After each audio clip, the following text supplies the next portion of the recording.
For 12 years, I bathed him, fed him, held his hand through agony, only to find he was playing happy family. Just an hour away, I stood at the foot of his hospital bed, spooning lukewarm broth into his trembling mouth like I had for the last 12 years, watching the man I once married slowly rot in a wheelchair, paralyzed from the waist down after the car accident that changed everything. Or so I thought. When we married in Birmingham, I was barely 22 and hopelessly in love with Callum. Charming, handsome, a junior doctor who always smelled like peppermint and lavender scrubs. Then came the crash, a lorry on the M6, spinal damage, a life altered in seconds.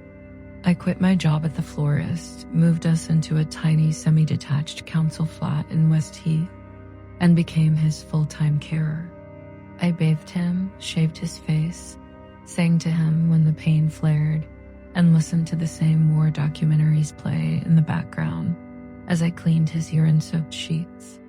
For 12 long years, I turned down every chance to live because love, I thought, was about loyalty in the trenches.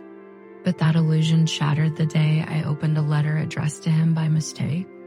It was from a girl named Emily, 17 years old, writing to her dad, asking why he hadn't replied to her birthday card.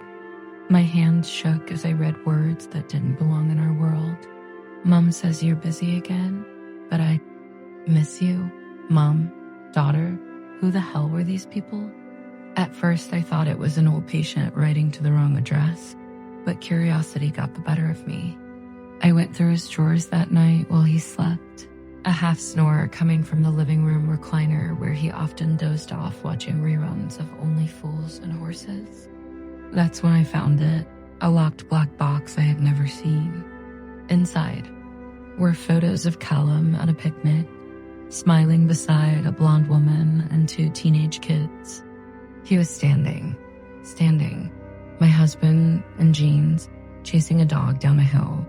A photo dated just 6 months ago. My knees buckled.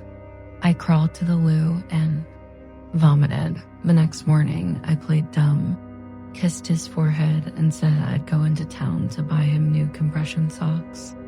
Instead, I drove an hour to the address on the back of the letter, a neat, red brick detached house in Solihull, with a manicured hedge and a Volkswagen in the drive. And there he was. My Callum, lifting groceries out of a boot with a spring in his step, his arms full of life, and no trace of the fragile shell I had carried all these years. He spotted me across the road and froze. The woman came out behind him, kissed his cheek, and asked who I was. No one, he said. Just no one, I screamed.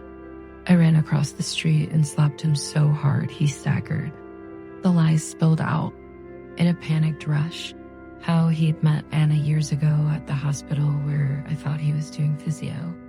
How he'd fallen in love with her but couldn't leave me because I was too good. How he'd faked his paralysis, going limp when I was home and walking when I was gone. How I'd been his prison, he said, and she was his freedom. I stared at him as though he was a stranger.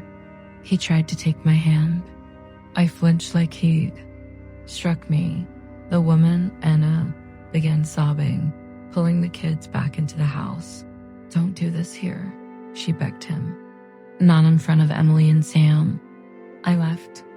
Drove until the motorway lights blurred into tears and the radio turned to static. I returned home that night, packed a suitcase, and left him a note. Don't worry. You won't need to pretend anymore. The worst part? He didn't even try to follow. 2 months later, I filed for divorce. He didn't contest it. I moved to Manchester, started again, new job, new flat. Sometimes I still hear his voice in my dreams, asking me for tea, wincing in fake pain.